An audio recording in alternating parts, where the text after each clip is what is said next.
The new Democrat strategy is out, and they are reuniting around one common cause after losing big time in 2024. Their new slogan is this: you should suffer, and we're gonna keep flying our private jets.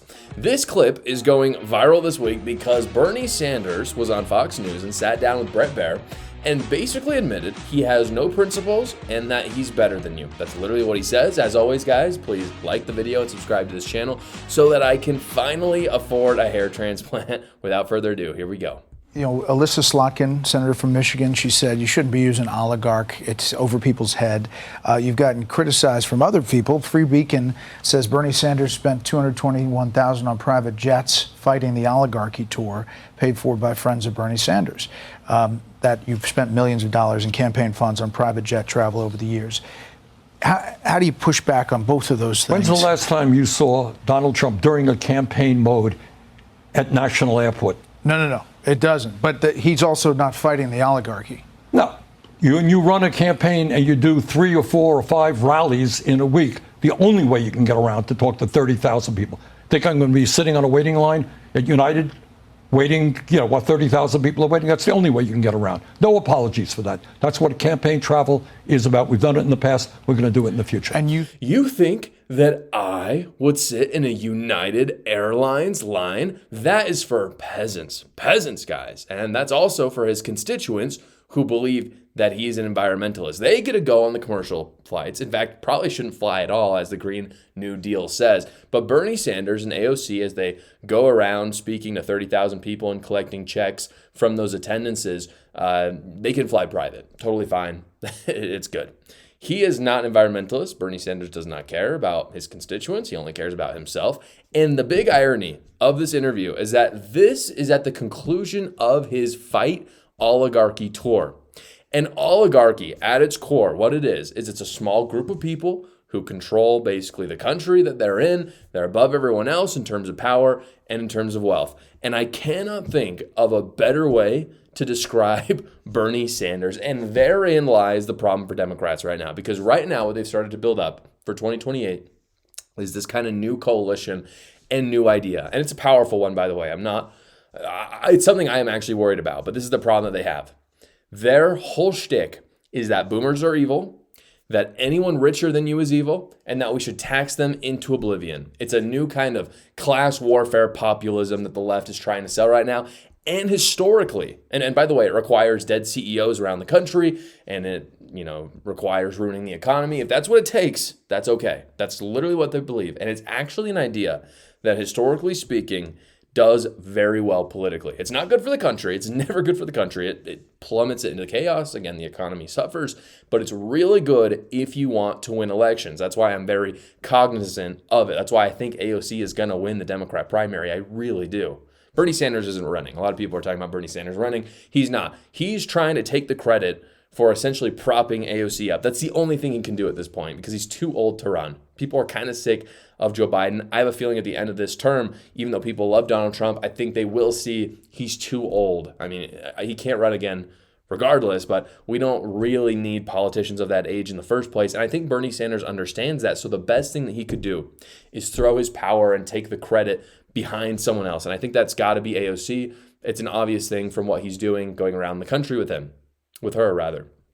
The problem is this movement from Democrats is being run by the very people that profess to hate them. Like Bernie Sanders is the oligarchy. That's what I'm saying. He is the rich guy. When Bernie Sanders released his tax return, when he was running for president back in 2016, it showed that he made more than $1 million that year. That is wealthy. That is rich. Is he a billionaire? No, that's not what I'm saying. But if you're making $1 million a year, you're rich. And by the way, I have no problem with it. But they do. That's their whole shtick. So that populist eat the rich movement on the left is a complete fraud because it is run by the rich. It's led by politicians who have made all their wealth through insider trading. It's led by celebrities who make more money than any of us and do horrible, horrible things.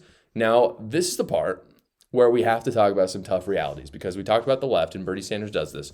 The problem is this poisonous, and I'm seeing a lot of it right now, this poisonous and self-defeating ideology. It really is self-defeating, by the way. Anyone who believes this has a miserable, miserable life.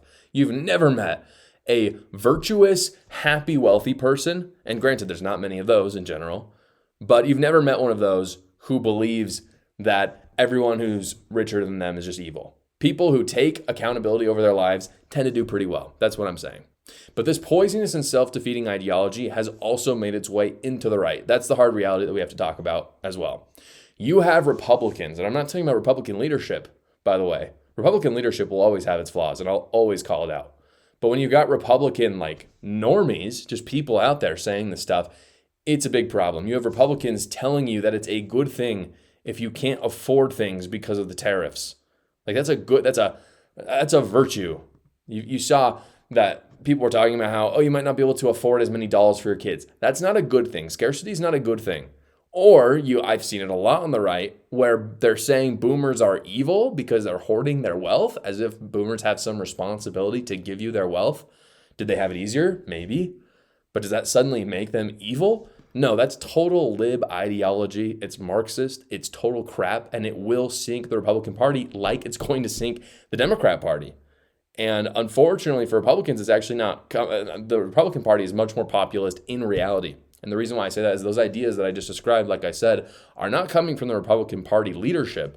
They're coming from the Republican random people. And that's a problem in and of itself because it's a defeating ideology. However, Democrats have it even worse because not only is it coming from just kind of general Democrats, but it's also coming from the Democrat elite, and that's completely hypocritical, and people will see through it. It's only a matter of time. You can only play that game for so long before people see Bernie Sanders for the fraud he is. Again, if anyone comes to you, whether it's on the left or the right, and they say that it's a good thing if you have less, or a good thing if you try to steal from someone more than you, or it's a good thing that CEOs are being murdered, or it's a good thing that someone with more money than you is going to have their money stolen from them by the government in form of taxation, if people are saying that to you, they're not conservative and they're total Marxist. Ultimately, guys, if Bernie Sanders really had any principles, he would fly commercial. I think that's pretty clear. Like, to say if the environment, it's a big deal. People really believe that the environment needs to be saved. You fly commercial. You don't fly private.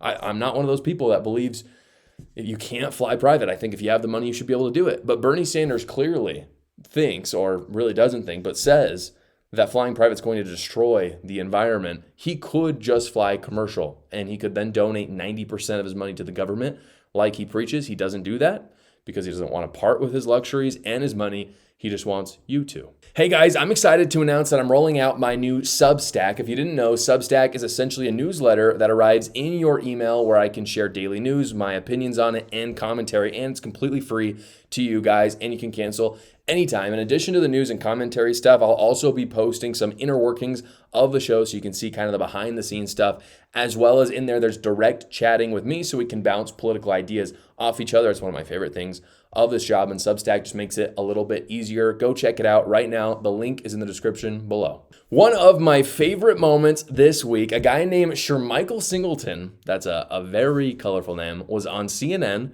and destroyed a Democrat strategist in a very different kind of way than what we usually see. Here it is. And that's exactly the same kind of argument that they made against integrating the military when Harry Truman did it. I'm sorry, it's the same argument. Okay. It's the same. I mean, is she wrong about that, though? Okay. I mean, she is right about that. Did not want to serve I'm aware. White people didn't want to serve black people because of unit cohesion. So now you're saying gay people shouldn't serve with straight people. We only have a couple seconds. Michael, I see that you're frustrated that she made that argument, but is she wrong that unit cohesion was used as an excuse to keep the military segregated for a long time? I think we should and focus also on, don't ask, don't tell when it comes to discriminating against gay and lesbian people. We should focus on the issue at hand. That's what I think. Same argument. But no, we should focus on the issue at hand. I don't know why we keep going to bringing up race. Let's just focus on the issue at hand. Look, it's race, sexual orientation. We've seen this twice, right?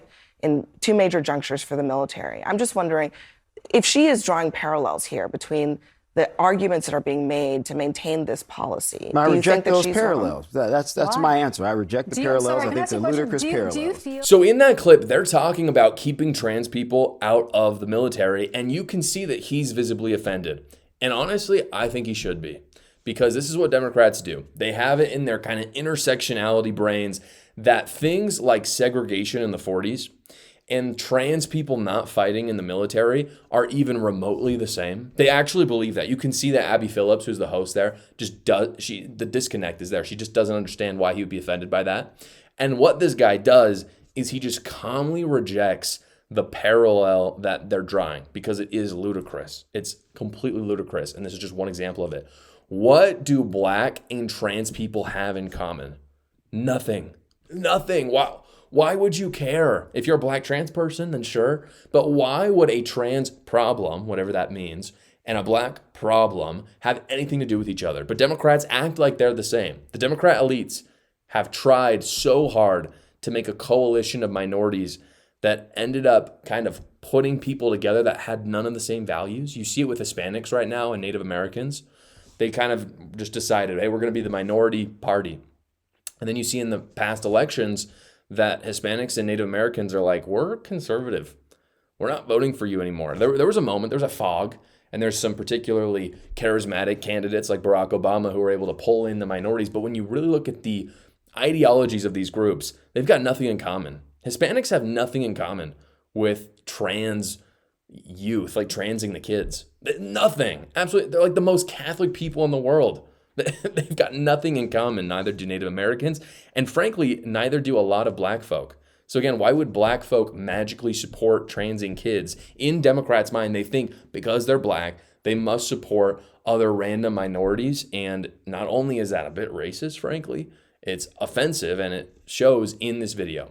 Democrats assume, again, that they would already feel that way because they're both minorities. And this line of thinking is really eroding trust over time. That's why a record number of blacks are turning to Trump. I talked about it earlier in this week. Talked about in an episode how I think it was like a 20-point swing we saw from Barack Obama to Trump in 2024. Barack Obama won 90% of the black vote. I think this time Kamala Harris only won like 74% of the black vote, which is still a lot, but it's a huge swing in not that much time. Kamala Harris is black, by the way, so this whole, oh, they'll vote for black people, not really true. When you just treat them as like they're part of the minorities, you actually lose a ton of political power because you stop treating them as individuals. What Trump has done is he's actually treated them as individuals, and a lot of them have flocked to them. They're sick of being treated like black history, for example, has anything to do with gay history. You see Democrats talk about this a lot. They've got nothing to do with each other. It's offensive, honestly. Like, I understand where this guy's coming from. I actually didn't do a ton of research on Michael Singleton. He could be liberal, for all I know. I don't know if he's conservative. Well, I think he's a little conservative in some of his beliefs. I've seen him talk about a couple other things. I don't know if he's a Republican, I should say. And so I think there's a good chance that there's a lot of moderate black Americans out there who see stuff like this and they think, don't put us in the same room as them. They're not remotely connected, and the Democrat mind, again, cannot comprehend that no matter how hard they try. It is why they are losing the racial minorities right now. If you guys are looking for a good read, I wanted to introduce you to my book, A New Cult. It's up on the bookshelf just back there. I talk about how the left is literally devolving into a cult every single day. I talk about some crazy stories. You will enjoy it, no doubt. Go check it out right now. The link is in the description below. Thank you so much for watching this video. Everybody, please like this video and subscribe to my channel. It helps other patriots like yourself see it. And you can also check out another video right here.